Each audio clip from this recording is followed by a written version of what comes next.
Medo-Persian kingdom. In Daniel 8, verse 20, it identifies it by name, the king of Persia. The three ribs in the mouth of this bear, they represent the three principal powers that were conquered when Persia came into power. We know they conquered Babylon. Medo-Persia also conquered Lydia and Egypt. And the three ribs represent that they had defeated these kingdoms. Number 5, we're moving quickly through history here. What kingdom's represented by the four-headed leopard? What empire followed the Persian Empire? Do you remember? The kingdom of Greece. And it's symbolized by this leopard. I threw a picture in here because I thought you'd find it interesting that Alexander, traditionally they said that he had a leopard skin as his saddle. And I thought, well, that matches along with what the leopard was. 4 heads and 4 wings because he moved with such great speed, the 4 wings. 4 heads because when Alexander died, I think he marched his armies very rapidly, 20,000 miles in 10 years. It's almost inconceivable to move armies that fast back in those days.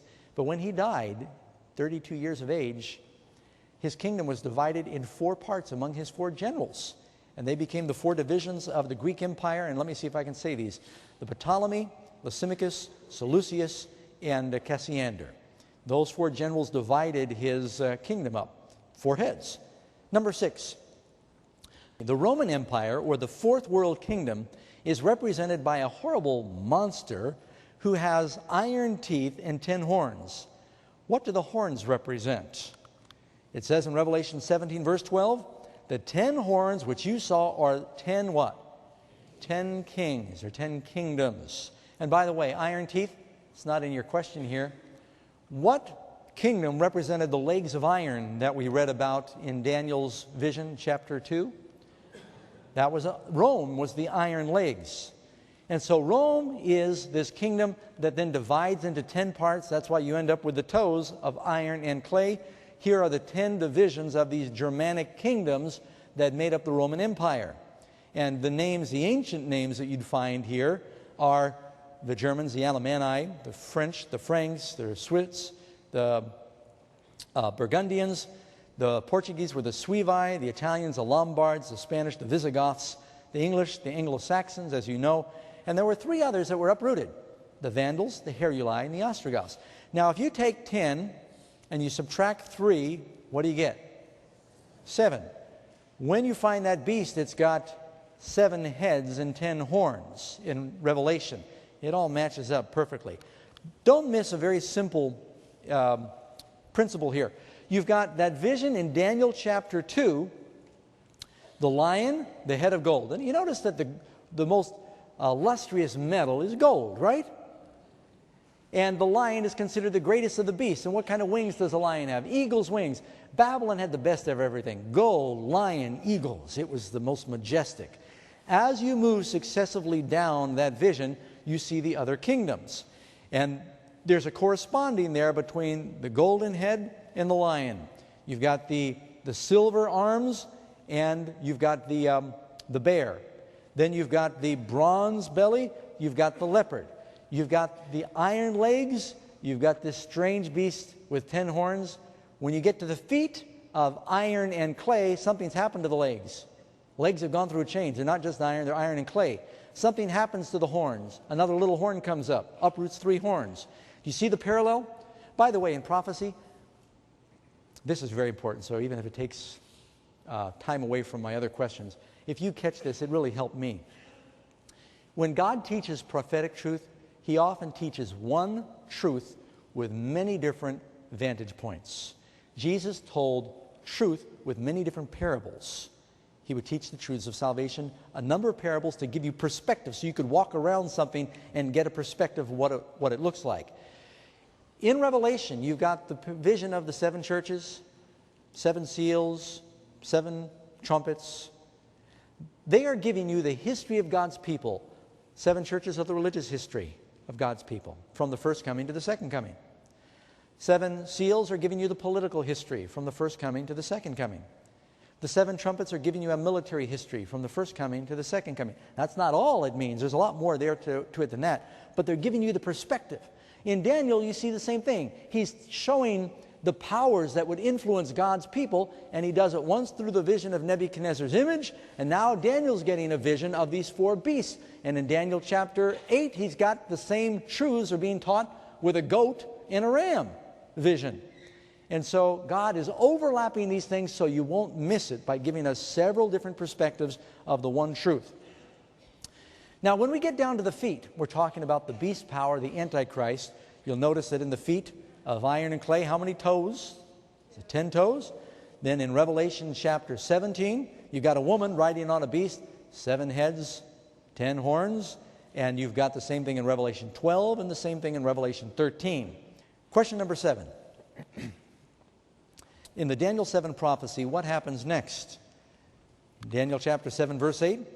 I considered the horns, and behold, there came up among them another little horn, before whom 3 of the first horns were plucked up by the roots. And behold, in this horn were the eyes like the eyes of a man, and a mouth speaking great or exalted or even blasphemous things. Now, consider some of the parallels that we're seeing between the prophecies of this Antichrist power in Daniel 7 and in Revelation 13. Look, for instance, at the chart we got on the screen here. Daniel 7 talks about a lion. Revelation 13, mouth like a lion. Daniel 7 has a bear. Revelation 13 has got paws like a bear. Daniel 7 has a leopard. Revelation 13 has a leopard. Daniel 7 has a dragon. Revelation has a dragon. They both have the 10 horns. They both have a mouth that speaks. They both make war with the saints.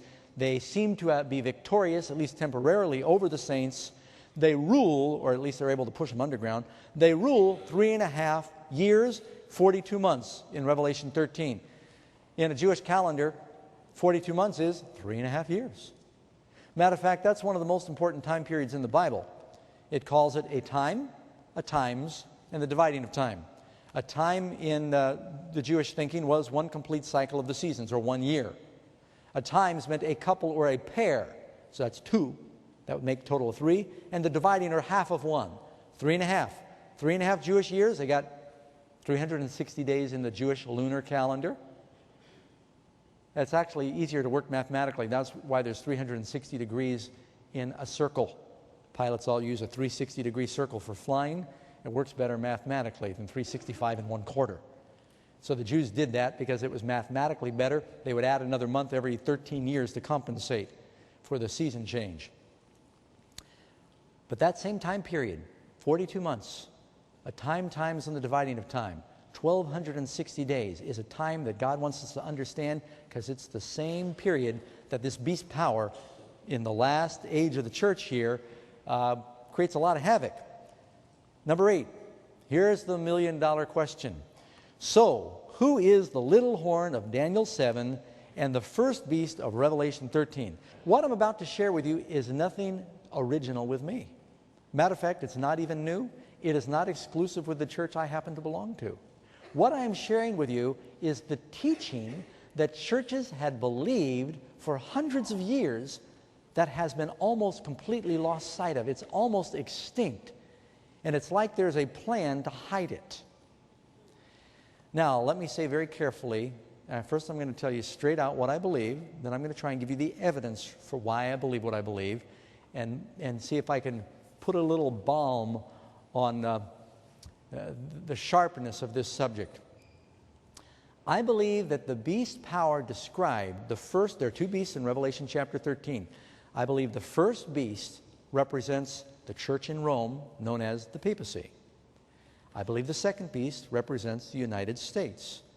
Now, I'm an American. I love my country, but I think it's in prophecy, so I have to be honest with you about who they are. I went to 2 different Catholic schools growing up. Love the people there. I am not speaking against Americans, and I'm not speaking against Catholics. Is that clear to everybody? There are going to be a lot of people who are members of my church that aren't going to be in the kingdom. There are going to be a lot of people who are members of the Catholic Church that are going to be there. But what we're talking about now, remember what I said in my speech about read the ingredients. Look at what the teachings are. These things are seen in history. God's people in the Old Testament were Israel. How many agree with that? How many of you know that the kingdom of Israel went through a tremendous split? You ended up with the southern kingdom that still had the temple, that tried to be faithful to the Lord for